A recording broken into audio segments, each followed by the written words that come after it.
안녕하세요. 서울대병원 가정의학과 손정식입니다. 오늘은 코비드-19 최신 지견에 대해서 말씀드리겠습니다. 제가 예전에 서울대학교 병원 성남생활치료센터 의료지원단 단장을 하면서 많은 것들을 느끼면서 또 궁금한 것도 많았습니다. 그 사이 많은 논문들을 리뷰를 하고 최신 지견들을 정리를 하였고요. 오늘 그 내용들을 공유하고자 합니다. 요약을 먼저 말씀드리겠습니다. 코비드-19의 증상은 잘 알려져 있듯이 발열과 기침 등의 상기도 증상이 있습니다. 하지만 후각과 미각 소실도 상당히 많이 보고가 되었고 위장관계 증상만 나타나는 경우도 있기 때문에 후각, 미각 소실이 있거나 소화기계 증상이 있을 때도 그것이 급성으로 나타났을 때는 코비드-19을 배제를 해야 되겠습니다. 코비드-19 환자 밀접 접촉을 피하는 것이 의료진 입장에서는 매우 중요한데요. 만약 밀접 접촉을 하게 되면 격리가 될 수도 있기 때문입니다. 밀접 접촉이 되지 않게 하기 위한 제일 좋은 방법은 환자도 의료진도 보호자도 모두 마스크를 착용하고 절대로 벗지 않아야 하고요. 환기도 매우 중요합니다. 창문과 출입문을 같이 열 경우에는 상당히 큰 환기 효과를 가질 수 있기 때문에 자주 환기를 하되 창문과 출입문을 동시에 열어야 되겠습니다. 바이러스 감염증 대응 지침을 보면 마스크를 착용한 의료진이 마스크를 착용한 환자와 긴밀하게 접촉하더라도 노출 위험은 낮게 판정이 되고 격리 없이 자가 모니터링이 가능하다고 지침에 나와 있습니다. 그리고 롱 코비드, 만성 코로나19 증상에 대한 관심도 높아지고 있습니다. 연구마다 다르겠지만은 10%에서 또 많게는 88%까지 후유증이 보고되었는데 주로 보고되는 후유증은 만성 피로, 호흡곤란, 외로움 등 정신적 문제가 보고되었기 때문에 이에 대해서도 추후에 관심을 가질 필요가 있겠습니다. 현재 코비드-19 치료에서 제일 중심을 차지하고 있는 것 중에 하나가 렘데시비르인데요. 코비드-19 임상 중등도 5단계 환자, 이 5단계 환자는 산소 치료가 필요하지만은 하이플로우 옥시즌이 필요하지는 않는, 즉 나잘 포롱이나 심플 마스크로 산소만 투여해도 되는 사람을 대상으로 렘데시비를 투여했을 때 사망률을 줄였습니다. 하지만 WHO 솔리다리티 트라이얼에서는 효과가 없었는데요. 여기서는 임상 중증도를 보는 단계가 조금 달랐습니다. 처음 로우 플로우 또는 하이 플로우 옥시즌이 필요한 환자군에서는 렘데시비르가 사망률을 줄이는데 통계적으로 유의한 효과는 보이지 못하였고 경향성만 조금 보였습니다. 덱사메타존은 산소치료, 인공호흡기 치료가 필요한 코비드-19 환자들의 사망률을 줄였는데 꼭 주의해야 될 것은 산소치료가 필요하지 않은 환자들에게서는 사망률 증가 경향을 보였습니다. 토실리주맙은 인터로킨6 리세트에 대한 모노크로널 안티바디인데요. 코비드-19 폐렴으로 산소 치료는 필요하지만 인공호흡기 치료가 필요하지는 않은 환자들의 1차 결과 변수, 즉 비침습적 인공호흡, 삭관 또는 14일째 사망을 줄이긴 했는데 28일 사망률에는 차이가 없었고 추후에 발표된 코비드-19 중등도의 입원 환자에서는 삭관 또는 사망을 예방하는 데 효과가 없었습니다. 기대를 받던 회복기 혈장은 안타깝게도 저산소 혈증이 있는 코비드-19 중증 폐렴 환자에서 효과가 없었습니다. 밤라니비밥, 이것은 중화항체인데요. 사스코브2 스파이크 단백질에 대한 모노크로널 안티바디입니다. 이 약은 입원 환자 대상으로 한 액티브 3 트라이얼에서는 임상적 이점 부족으로 중단이 되었고요. 최근에 경증 또는 중등도 코비드-19 진단을 받은 외래 환자를 대상으로 한 트라이얼에서 2에서 6일에 밤라비비밥을 투여받은 환자는 위약을 투여받은 환자보다 증상의 심각도가 약간 낮았습니다.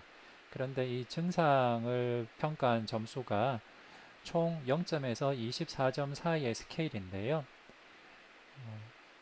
약을 투여한 곳과 대조군이 0.5에서 1점 정도 차이밖에 없었습니다.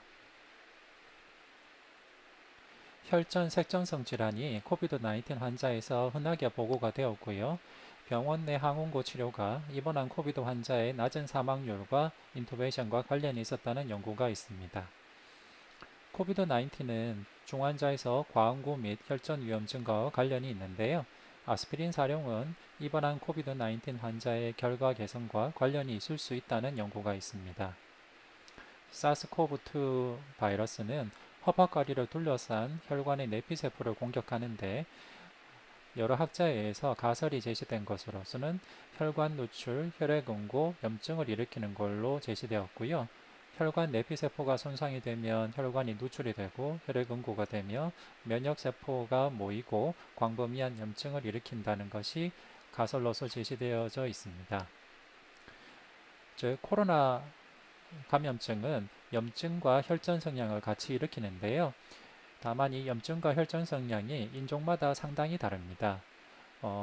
잘 알려져 있듯이 우리나라의 치명률은 상당히 낮은 편인데요. 미국의 흑인은 상당히 높은 치명률을 보이고 있습니다. 이 치명률의 차이가 인종에 따른 혈전 성향의 차이일 거라고 추정이 되고 있습니다. 왜냐하면 한국인은 혈전 성향이 낮기 때문입니다. 아직은 가설 수준에서 제시되고 있는 상황입니다. 가끔 리얼타임 PCR 검사 결과를 해석해야 되는 상황이 올 수 있는데요. 코로나19 바이러스의 RT-PCR 검사 결과는 CT 값으로 제시가 됩니다. 사이클 스레시홀드 값인데요. 이 값은 PCR 사이클 과정에서 증폭을 검출한 최소 사이클 수를 말하고 병원체 핵산 카피수가 많을수록 조기에 검출되어서 CT 값이 낮습니다. 이론적으로 CT 값이 1이 낮아질 때마다 병원체가 2배 많다고 가정할 수 있기 때문에 CT 값이 낮을수록 병원체의 양이 많을 수 있겠습니다. 하지만 꼭 기억해야 될 것은 RT-PCR 검사 결과에서 아무리 바이러스가 많이 검출된다 하더라도 이것이 살아있는 바이러스라면 배양이 될 텐데요. 기존의 여러 연구 결과에서 증상 시비 후 경중 정도 코로나 환자에서는 생존 가능한 바이러스가 거의 검출이 되지 않았습니다. 자, 그럼 지금까지 알려져 있는 코로나 바이러스의 패소피지올로지를 잠깐 보도록 하겠습니다. 사스코브2 바이러스는 주로 알베올루스에 있는 타입2 뉴모사이트에 감염이 되고요. 이 타입2 뉴모사이트는 서펙턴트를 분비하는 세포입니다. 사스코브2 바이러스는 AC2 프로테인을 리셉터로 해서 체내에 들어가게 되고요.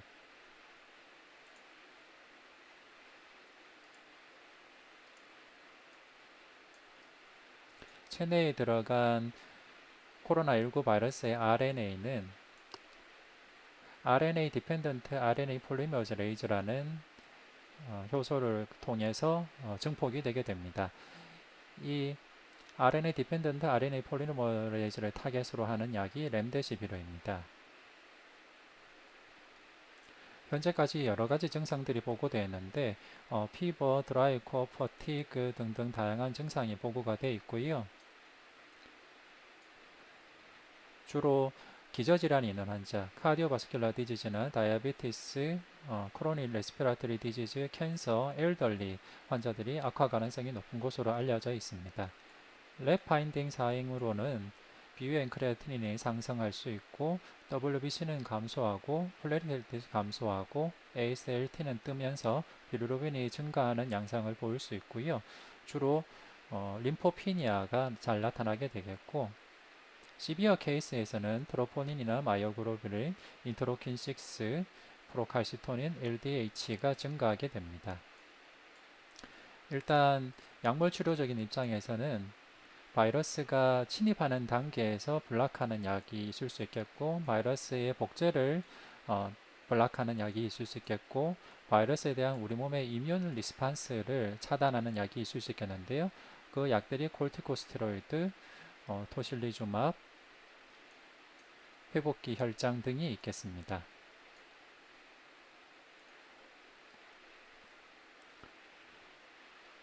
처음 말씀드렸듯이 코로나19 바이러스의 증상 중에 특이한 것 중에 하나가 다른 증상은 별로 없는데 후각 미각 소실을 보고하는 환자들이 있습니다. 우리나라에서 보고된 연구에서는 전체 확진자의 15% 정도에서 후각 미각 소실을 경험하였다고 하였고요. 주로 여성과 젊은 층에서 두드러지게 나타났습니다. 대체로 한 일주일 정도 지속되는데 대부분 3주 안에는 소실이 되었다고 보고하였습니다. 해외 연구에서도 코비드-19 환자의 후각 상실이 여성에게 더 흔했는데 어, 해외 연구들에서는 40에서 60%까지 더 많이 보고가 되었고요. 98%는 28일 내에 회복되었다고 하였습니다. 코로나19 환자 중에 특히 젊은 층은 무증상인 경우도 있고 유일하게 나타나는 증상이 후각, 미각 소실인 경우도 있습니다. 그래서 외국에서는 코로나19의 팬데믹 상황에서 후각 소실을 어떻게 접근해야 되는지에 대해서 지침이 나와 있습니다. 코로나19 상황이 아닌 상황에서는 대부분의 후각 소실은 코의 국소적인 질환, 그리고 드물게 염증과 관련된 질환들이 있고, 가끔은 알츠하이머나 파킨슨 질환처럼 뉴로디제너티브 디소더에서도 후각 질환을 나타낼 수가 있는데요. 코로나19 팬데믹 시기에서는 꼭 코로나19를 감별을 해야 되겠습니다. 후각 소실, 미각 소실을 호소하시는 환자를 위한 조언으로는 후각 훈련 정보 지원을 받을 수 있는 웹페이지들을 웹페이지들을 제시할 수가 있고요. 후각 소실이 됐을 때 조심해야 될 것은 음식이 상했는지 모르기 때문에 사용 기간, 그러니까 음식의 유통기한을 잘 확인해야 되겠고, 화재 경보기도 잘 작동하는지 확인하는 것이 좋다라고 하였고요. 대부분은 일정 기한 내에 좋아지고, 여기서는 10명 중 9명은 4주 이내에 상당한 개선을 기도할 수 있지만은 그 이상 지속될 때는 추가 워크업이 필요할 수 있다고 제시하였습니다. 후각소실 환자를 만났을 때 우선적으로는 뉴로디제너티브를 시사하는 뉴로리즈 심톰이 있는지 확인해야겠고요. 뉴로디제너티브 디지즈를 시사하는 뉴로지 심톰이 있을 경우에는 당연히 브레인 MRI를 고려해야 되겠습니다. 그 외의 경우에는 코의 국소절인 질환들을 생각해 볼 수 있겠고요. 그리고 결국 코로나19 감염증의 가능성을 고려하도록 되어 있습니다. 코로나 바이러스가 후각 소실을 일으키는 기전에 대해서는 지금까지 알려진 바로는 코로나 바이러스가 내절 캐비티로 들어가서 서스텐타큘러 셀, 즉 이 코로나 바이러스가 후각을 담당하는 뉴런의 주변에 서스텐타큘러 셀에 염증을 일으키고 부종을 일으켜서 후각의 신경세포의 기능 장애를 일으키는 걸로 알려져 있습니다. 코로나19 감염증의 치료에 대해서 말씀드리겠습니다. 치료는 크게 항바이러스와 이뮨 모듈라트네 테라피 크게 두 가지로 볼 수 있겠고요. 초기 단계 환자일수록 바이러스 자체의 침입을 막거나 리플리케이션을 막는 약제, 그리고 좀 질병의 중증도가 심해질수록 이뮨 모듈라트네 테라피가 더 고려가 되고 있습니다. 처음 코로나 바이러스가 많이 퍼졌을 때는 코로나 바이러스의 그러니까 침입하게 되는 AC2 프로테인이 AC 이니비터나 ARB를 사용하는 군들에서 AC2 프로테인이 더 과발현될 될 가능성이 대두되었기 때문에 AC 이니비터나 ARB를 중단해야 되지 않을까 하는 우려도 있었습니다. 하지만은 연구 결과 AC 이니비터나 ARB를 사용하든 중단하든 예후에는 차이가 없는 것으로 되어 있어서 AC 이니비터나 ARB는 지속적으로 사용하도록 권고되었고요. 엔세이드 같은 경우도 비슷한 이유로 중단해야 되지 않을까 하는 우려가 있었는데, 엔세이드는 기존에 알려져 있듯이 환자가 제너럴 컨디션이 나빠지고 디하이드레이션에 빠지거나 했을 때 엔세이드를 사용하게 되면 키드니의 블러드 서플라이를 지속하는 프로스타글란딘이 차작되면서 키드니 인저리가 생길 수 있기 때문에 엔세이드는 여전히 사용을 피하는 것이 좋겠다라고 되어 있습니다. 여기서 보여지는 알고리즘은 하버드 대학의 수련병원인 매사추세츠 제너럴 하스피털의 코비드-19 환자의 알고리즘입니다. 크게 세 가지 카테고리로 나누고 에이심토마틱 마일드 모더레이트 디지즈일 경우에는 서포티브 케어를 하는데 렘데시비르를 고려할 수는 있지만 렘데시비르가 고려되는 경우는 빨리 프로그레이션을 할 가능성이 있을 군에게 렘데시비르를 고려할 수 있다 정도로 되어 있습니다.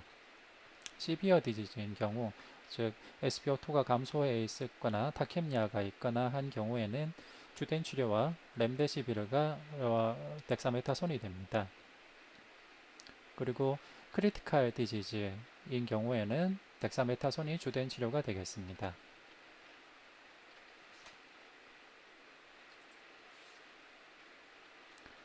코비드-19 바이러스는 렁 알베올로스의 에필리셀리움뿐만 아니라 엔도셀리움에도 염증을 일으키고 엔도셀리아 디스펑션을 일으키게 됩니다. 그래서 기존의 ARDS에서 사용하던 벤틸레이터리 모드 중에서 렁 프로텍티브 벤틸레이션이 더 추천이 되는데요. 그 이유는 렁 프로텍티브 벤틸레이션이 알베올로스 안의 압력이 높아지는 것을 방지할 수가 있고, 알베올로스 안의 압력이 너무 높을 경우에는 알베올라에 직접적인 데미지도 일으킬 수 있기 때문에 최대한 렁 프로텍티브 벤틸레이션을 하는 것을 공고하고 있고, 렁 프로텍티브 벤틸레이션의 핵심은 로 타이달 볼륨 그리고 플래터 프레셔를 낮게 가져오고 드라이빙 프레셔도 낮게 가져가는 것이 되겠습니다. 그러면서 알베올로스를 열어두기 위해서 핍을 걸어두는 것을 공고하고 있고, 플루이드 같은 경우에는 플루이드가 오버로딩 될 경우에는 알베올라 안에 엑수데이트나 트랜스데이트가 타면서 알베올라 이퓨전이나 렁 컨제션이 더 생길 수 있기 때문에 가능한 플루이드는 오버로딩 되지 않도록 컨저버티브하게 사용하도록 공고하였고요. 프롬 포지셔닝을 공고하였습니다. 프롬 포지셔닝은 렁의 볼륨 미스매치를 호전시킬 수 있는 가장 간단한 방법으로 코비드-19 팬데믹 시기에서 시행된 소규모 RCT에서 어웨이크 프로닝, 즉 환자가 벤틸레이터를 달 정도로 심하진 않지만은 하이플로우 옥시전을 줬는데도 세츄레이션이 떨어질 경우에는 환자에게 가능한 많이 엎드리도록 해야 하는 어웨이크 프로닝 전략이 인투베이션을 줄였다는 연구가 있었습니다. 그와 함께 렘데시비르, 덱사메타손이 공고가 되고 있고요. VT 프로필락시스도 고려가 되고 있습니다. 거기에 대해서는 뒤에 또 좀 더 말씀드리겠습니다. 롱 코비드, 즉 코로나 바이러스 환자의 장기 증상에 대한 케어에 대해서도 지침이 나왔는데요. 이 케어의 핵심은 셀프 매니지먼트로서 디스미아가 있는 경우에는 펄스 옥시미터를 제공해서 환자에게 세츄레이션이 떨어지지 않는지 보도록 할 수 있겠고, 충분하게 휴식을 취하면서 가능한 범위 내에서 서서히 운동량, 활동량을 늘리는 것을 공고하였습니다. 그럼 치료에 대해서 말씀드리겠습니다. 렘데시비르는 코비드-19 임상 중증도 5단계는 산소 필요가 필요한 단계인데, 6단계는 하이 플로우 옥시젠 디바이스가 필요한 단계이기 때문에 5단계 환자인 경우에는 하이 플로우 옥시젠은 필요하지 않고 그냥 나잘프롱이나 심플 마스크로 만으로도 산소가 유지되는 사람을 말합니다. 이 코비드-19 임상 중등도 5단계 환자들의 사망률을 줄였는데 WHO 솔리타리티 트라이얼에서는 효과가 없었습니다. 여기 보시면 29일째 사망률을 보면 렘데시비르 군이 임상 중증도 5단계인 경우에는 렘데시비르 군의 사망률이 4%였고 플라시보 군이 사망률이 12.7%였습니다. 상당한 차이를 보였기 때문에 코비드-19 임상 중증도 5단계 환자인 경우에는 렘데시비르의 효과를 기대해 볼 수 있겠습니다. 하지만 여기 보듯이 이미 벤틸레이터 하이플로우 옥시전이 필요하거나 넌 인베시브 메카니컬 벤틸레이션이 필요한 환자인 경우에는 그렇게 크게 효과를 보이지 못하였고 산소가 필요하지 않은 환자의 경우에도 그렇게 크게 효과는 보이지 못하였습니다. 그리고 메카니컬 벤틸레이션이 필요한 환자들도 별다른 효과를 보이지 못하였습니다. WHO 솔리다리티 트라이얼에서는 전체적으로는 효과가 없었고요. 여기서 보듯이 로우 플로우 또는 하이 플로우 옥시젠이 필요한 경우에는 사망률이 약간 감소하는 경향성만 보여주었습니다. 이 솔리타리티 트라이얼에서는 로우 플로우와 하이 플로우를 같이 뭉쳤기 때문에 같이 합쳐서 분석이기 때문에 이렇게 나왔을 수도 있겠습니다. 덱사메타손은 산소치료, 인공호흡기 치료가 필요한 코비드-19 환자들의 사망률을 줄였는데요. 산소치료가 필요하지 않은 환자들에게서는 사망률 증가 경향을 보였습니다. 여기 보시면 28일 사망률을 볼 때 메카니컬 벤틸레이션을 하고 있는 군은 28일 사망률이 덱사메타손 치료군 29.3%, 플라시보군 41.4%로 아주 큰 효과를 보였습니다. 그리고 옥시젠이 필요한 경우에도 28일 사망률이 렘데시비르군 23.3%, 플라시보군 26.2%로 효과가 있었습니다. 하지만 꼭 기억해야 될 것은 산소 치료가 필요하지 않은 경우에는 도리어 덱사메타손 사용군의 사망률이 더 높았습니다. 산소 치료가 필요하지 않은 경우에는 덱사메타손 사망률이 17.8%였고 플라시보군이 14%로 산소 필요가 필요하지 않은 군에서는 덱사메타손을 투여하면 안 되겠습니다. 토실리주맙은 인터로킨 6 리셉터에 대한 모노크로널 안티바디인데요. 코비드-19 폐렴으로 산소 치료는 필요하지만 인공호흡기 치료가 필요하지는 않은 환자들의 1차 결과 변수, 비침수적 인공호흡, 사건 또는 14일째 사망을 줄였지만 28일 사망률에는 차이가 없었습니다. 그리고 다른 연구에서 중등도의 코비드-19 입원 환자에서 효과가 없었습니다. 여기 보면 1차 결과 변수는 토실리주마군이 전체적으로 조금 더 좋았지만 28일 사망률은 통계적으로 유의한 효과를 보이지 못했었는데요. 최근에 NEJM에 발표된 연구에서 중등도의 코비드-19 입원 환자에서 사건 또는 사망을 예방하는 효과를 보이지 못했습니다. 이 NEJM 퍼블리시된 논문은 주로 오디날 클리니컬 스케일 2단계나 3단계 환자를 대상으로 했고요. 2단계 환자들은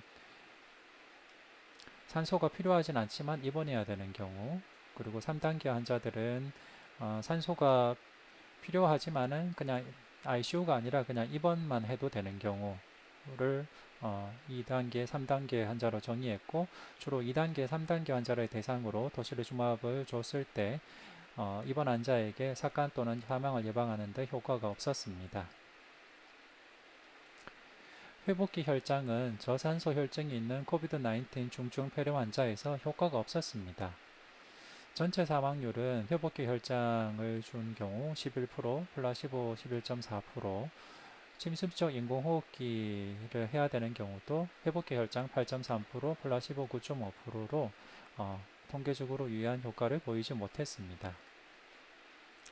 밤라니비맙은 비상용으로 승인된 중화항체고요. 사스코브2 스파이크 단백질에 대한 모노크로널 안티바디입니다. 입원 환자 대상으로 한 RCT에서는 임상적 이점 부족으로 중단이 되었고요. FDA 승인으로 이어지는 중간 결과인 블라즈1 트라이얼에서는 경미한 질병의 악화를 경미하게 증상이 조금 좋아지는 효과를 보였습니다. 보면 경증 또는 중증도 코비드-19 진단을 받은 외래 환자입니다. 네, 외래 환자를 대상으로 증상 발생 2일에서 6일에 밤라니비밥을 투여했을 때 위약을 투여받은 환자보다 증상의 심각도가 약간 낮았는데 그 심각도의 스케일은 증상 점수를 0에서 24점 보는 스케일로 했을 때 한 0.5에서 1점 정도 좋았습니다. 그래서 큰 기대를 하기 힘든 약이 아닌가 생각합니다. 그래서 이상의 RCT 내용들을 종합해서 제시된 지침입니다. 이 링크를 들어가서 보시면 나오고요. 일단 입원하지 않고 마일드 모더레이트 코비드-19 외래 환자인 경우에는 그 밤나림이밥 같은 약을 고려해 볼 수 있지만은 결국 덱사메타손은 사용하면 안 됩니다.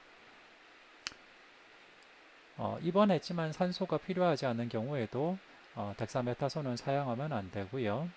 다만 질병의 진행 위험이 높은 사람들은 렘데시비르를 약간 고려해 볼 수는 있지만은 인서피션트 데이터입니다.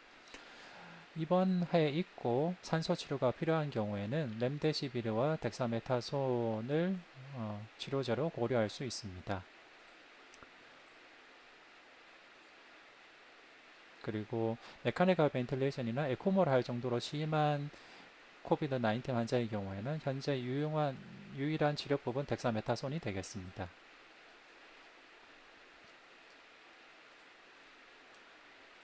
코비드 19 환자에서 트롬보 엠볼릭 디지즈 발생이 높다라는 것이 보고가 되었고요. 병원 내에서 항원고 치료를 한 경우 코비드 19 환자의 낮은 사망률 또는 인투베이션과 관련이 있었다는 보고들이 있었습니다. 즉 코비드 19이 시스테마틱한 트롬보 엠볼리즘의 리스크를 좀 높일 가능성들이 관찰 연구에서 제기가 되었었고요. 안티코아귤런트가 그 예후를 좀 호전시킬 가능성도 관찰 연구에서 제시가 되었었습니다.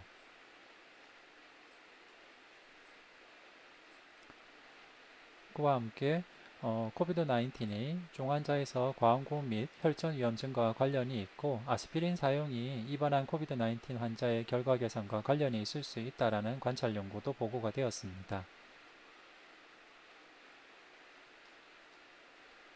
이 기전으로서 제시된 것은 코비드 19이 혈관 폐조직 인터페이스에 세 가지 패소제네시스를 일으킨다. 즉 혈관 누출, 혈액 응고, 염증을 일으킨다는 가설이 제시되었습니다. 코비드 19 바이러스는 렁 알베올러스의 타입 2 뉴모사이트의 감염을 일으키고 그와 함께 알베올러 주변의 카필라리의 엔도셀리움에도 염증을 일으키고 디스펑션을 일으킵니다. 엔도셀리아 디스펑션이 생기게 되면 엔도셀리움이 원래부터 하던 기능인 바스큘라 인테그리티, 안티인플라마토리, 안티코아귤레이션의 작용이 사라지게 되고 그래서 바스큘라 인테그리티가 깨지면서 바스큘라 리키지가 생기고 에데마가 생기게 되고요. 안티코아귤레이션 이펙트가 사라지면서 혈전이 형성이 될 수 있습니다. 그와 함께 여러 가지 염증이 동반이 되게 되는데요. 여기에 대해서 좀 더 세부적으로 말씀을 드리면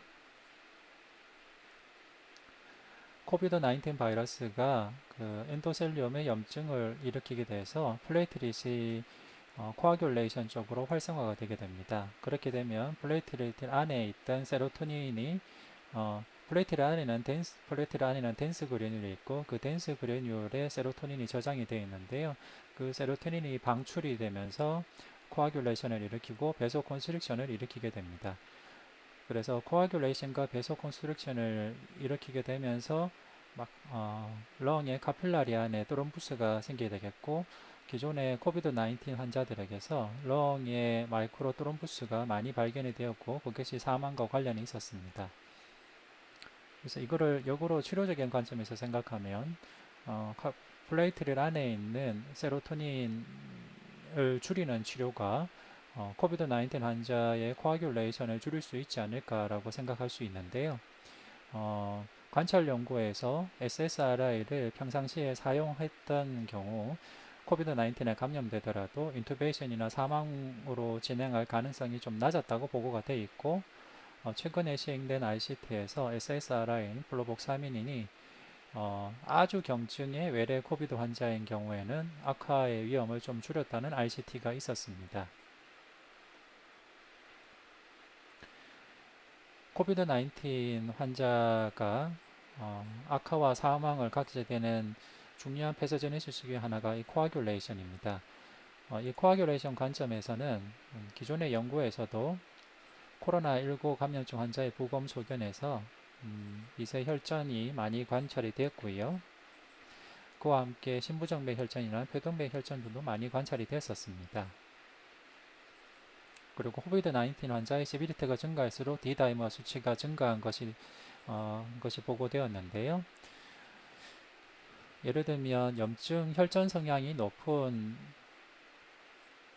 미국에 거주하는 흑인의 경우에는 코로나19의 치명률이 상당히 높은데 염증 혈전 성향이 비교적 상대적으로 낮은 한국인은 코비드 19의 치명률이 좀 낮습니다. 그래서 이렇게 치명률의 차이를 나타내기는 원인 중에 하나로서 이렇게 염증 혈전 성향의 인종적 차이가 가설로서 제시되고 있습니다. 물론 당연히 코비드 19 환자의 치명률에는 여러 가지 요인들이 있고 의료 시스템의 차이, 의료진의 실력, 그리고 의료 접근성 등 다양한 요인들이 있겠지만은 치명률의 차이를 나타내는 요인 중에 하나가 우리나라 한국인이 혈전 성향이 좀 적은 것이 그 요인의 하나로 될 수 있겠습니다.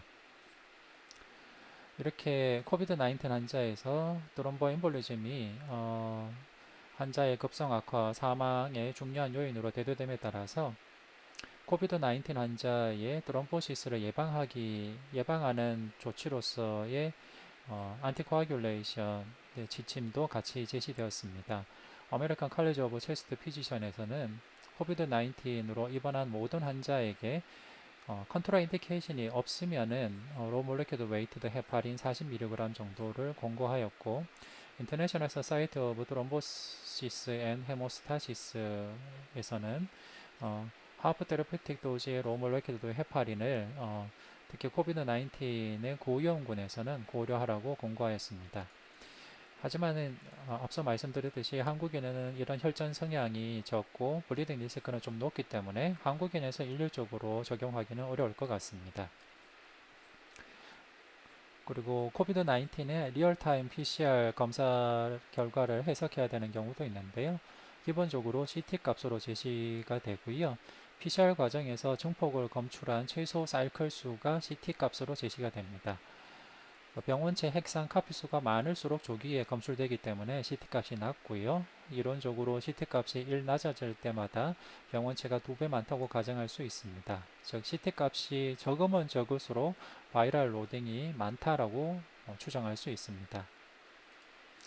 그런데 생활치료센터에서 그 환자를 케어하다 보면 환자 증상이 없고 퇴소할 때가 됐는데도 RT-PCR에서 CT값이 25, 30 정도 나오는 분들이 있습니다. 자, 그러면 생각해 볼 문제가 그분들에게 나오는 이 PCR 검사가 단순히 바이러스 프래그먼트, 즉 살아서 활성화가 있는 바이러스인지 아니면 그냥 단지 바이러스 프래그먼트인지를 구분할 수가 없는데요. 구분하는 사실 유일한 방법은 컬처밖에 없습니다. 현재로서는요. 그래서 이 RT-PCR로서 검출된 바이럴 로드와 코비드 19 바이러스의 컬처 결과들을 본 여러 가지 연구들을 종합했습니다. 결론적으로는 증상 10일 후 경중증도 질환 환자에서는 설령 CT값에서 출현된 높은 바이러스 로딩에도 불구하고 증상 발생 10일 후에 경중 정도 질환 환자의 경우에는 컬처에서 나올 수 있는 생존 가능한 바이러스가 거의 없습니다. 예를 들면 카나다에서 시행된 연구에서 CT값이 24보다 더 크거나 심톰 발생이 8일이 더 지난 9일 이상인 경우에서는 컬처가 거의 되지 않았고요. 잉글랜드의 연구에서도 CT값이 35인 경우에는 컬처가 잘 되지 않고 발병 10일 후에도 컬처가 되는 경우가 드물었습니다. 대한민국 연구에서도 최소 2주 전에 질병 진단을 받은 생활치료센터에 입원한 무증사 또는 경증 환자인 경우에는 컬처를 해도 아무도 배양이 되지 않았습니다. 홍콩에서도 발병 후 8일이 지나면 거의 배양이 되지 않았고요. 란셋에 퍼블리시된 시스테마틱 리뷰에서도 9일째 이후에 살아있는 바이러스를 발견한 연구는 발견하지 못했다고 했습니다. 그래서 환자가 증상 발생이 10일이 지났고 처음부터 경중 정도였고 현재 별다른 증상이 없다면 CT 값에서 추론된 바이러스 검사 결과가 양성이라 하더라도 컬처에서 나올 수 있는 생존 가능한 바이러스는 거의 없다라고 추정할 수가 있겠습니다. 예, 이상으로 코비드-19의 최신 재견에 대해서 말씀드렸습니다. 저도 생활치료센터에서 근무하면서 여러 가지 심리적으로나 육체적으로 많은 어려움이 있었는데요. 코비드-19 환자들을 돌보시는 많은 의료진들이 힘들고 어렵고 탈진 위험에 처할 수 있다는 것을 잘 알고 있습니다. 다들 힘내시고 이 어려운 기간을 다 잘 헤쳐나가시고 잘 극복하셨으면 좋겠고요. 이 리뷰가 조금이라도 도움이 되었으면 좋겠습니다. 네, 경청해 주셔서 감사합니다.